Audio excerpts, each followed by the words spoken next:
ہر چیز کی نشانی ہے، ایمان کی نشانی نماز ہے. 5 وقت نماز پابندی کے ساتھ پڑھیں گے بھی انشاءاللہ تکبیر اولیٰ کے ساتھ.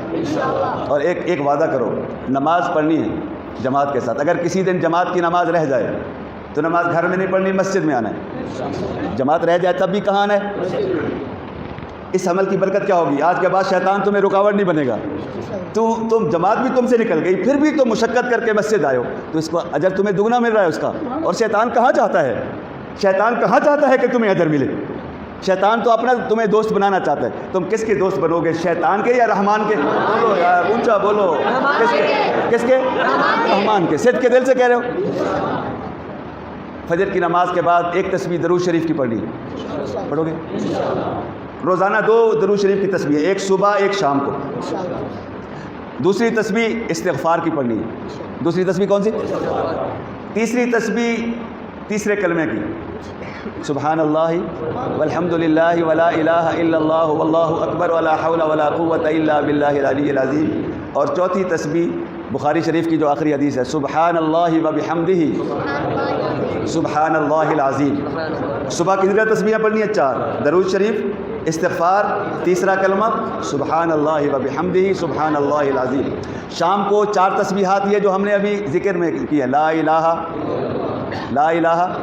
الا اللہ کی چوٹ لگے دل پر، لا الہ ایسے ہے نا، لا الہ الا اللہ، لا الہ الا اللہ، لا الہ.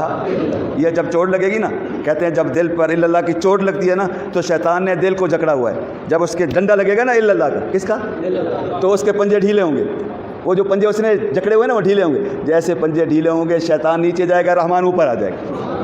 لا الہ پھر ایک تسبیح الا اللہ الا اللہ الا اللہ الا اللہ الا اللہ الا اللہ الا اللہ. ایک تسبیح اللہ اللہ اللہ اللہ. ایک تسبیح ہو اللہ لا الہ الا ہو اللہ الذی لا الہ الا ہو بھی اللہ کا نام ہے.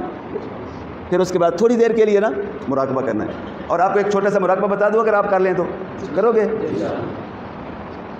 یہ ایسا عمل ہے، اگر تم نے صرف 5 منٹ کرنا ہے صبح فجر کی نماز سے پہلے سنتیں پڑھ کے 5 منٹ اس کو کرنا ہے. کیا کرنا ہے؟ سانس لیتے ہیں نا، بولو یار، سانس اندر بھی لیتے ہیں سانس باہر بھی. تو جب سانس اندر لینا تو دل میں کہیں لا، پڑھنا نہیں ہے، دل میں کہنا ہے لا الہ. جب سانس اندر لیں، بڑے جیسے ڈاکٹر چیک کر رہا ہوتا ہے نا تو وہ مشین رکھتا ہے پیچھے، اور کیا کہتا ہے؟ کیا کرو؟ بولو یار. پیچھے نہیں کہتا، وہ کہتا ہے لمبے سانس لو. یہاں پیٹھ پہ رکھتا ہے نا وہ آلہ رکھ کے، کیا کہتا ہے؟ لمبے سانس لو. تم نے ایسے منہ بند کرنا ہے، منہ بند، زبان کو تالو سے لگا کے منہ بند. سانس کہاں سے لینا؟ ناک کے ادھر. جب سانس اندر لے جائے دل میں کیا کہنا ہے؟ پڑھنا نہیں ہے، دل میں کہنا ہے لا الہ. جب سانس باہر نکالنا ہے دل میں کہنا ہے الا اللہ، لا الہ الا اللہ. والد صاحب رحمہ اللہ فرماتے تھے جو بندہ یہ عمل کرتا ہے نا تھوڑے عرصے میں اس کی کیفیت یہ ہو جاتی ہے کہ اس کے جسم میں جو سانس ہے، کوئی سانس بھی اللہ کے نام کے بغیر نہ اندر جاتا ہے نہ باہر آتا ہے. ہر سانس کے ساتھ اللہ. کیا ہوتا ہے؟ بولو. ہر سانس کے ساتھ کیا ہے؟ اندر گیا سانس تب بھی اللہ، سانس باہر آیا تب بھی کہنا ہے لا الہ. پڑھنا نہیں ہے لا الہ، باہر نکالنا ہے تو الا اللہ، لا الہ. اللہ ہمیں یہ نصیب کر دے. یہ پاس انفاس کا ذکر ہے. کون سا ذکر ہے؟ اللہ سے نصیب کر دے. میاں جب یہ کیفیت ہوگی، اندر سانس جائے گا تو لا الہ، باہر آئے گا تو الا اللہ، تو پھر کوئی چیز کوئی مشکل رہے گی؟ بولو یار. پھر تو تمہارا انگ میں نہیں، پھر یہ کیفیت ہو جائے گی کہ جس طرح ولی لوگ کہتے ہیں اللہ والے کہ بھائی ذاکر جو ذکر کرتا ہے نا اس کی جسمانی کیفیت یہ ہوتی ہے کہ کروڑوں. آپ کے جسم پہ کتنے بال ہیں آپ نے کبھی گنے؟ سینکڑوں ہیں یا ہزاروں ہیں، لاکھوں ہیں، اربوں ہیں. کتنے ہیں؟ اربوں بال ہیں نا. کوئی بال بھی، ہر بال ذاکر بن جائے گا. ہر بال سے آواز کیا آئے گی؟ اللہ. کیا آئے گی؟